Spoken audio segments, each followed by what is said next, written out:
Da li se čujemo? Dobroveče, dragi građani! Pre početka zvaničnog govora želeo bih da vam se obratim u ime Fakulteta sporta i fizičkog vaspitanja u Novom Sadu. Želeo bih da vam se u ime fakulteta zahvalim svima koji su nam u proteklih 10 meseci pomagali u ovoj borbi za pravdu protiv korupcije. Navešću samo par vas, međutim znate da ste svi pomogli podjednako. Naše majke kuvarice koje su nam davale hranu kad smo bili gladni na fakultetima. Hvala vam!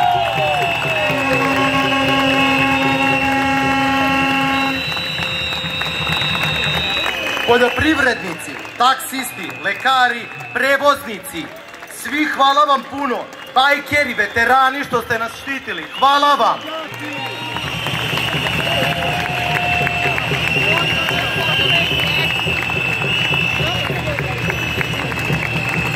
Želeo bih još za najtvrđe od svih srednjoškolcima i prosvetnim ratnicima da se zahvalim.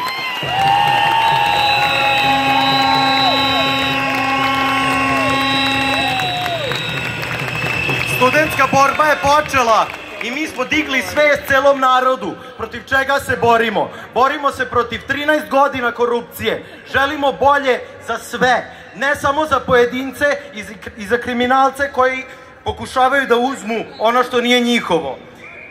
Mi smo se ujedinili. Ljubav i dobrota će spasiti ovaj svet, a svet će ostati na mladima.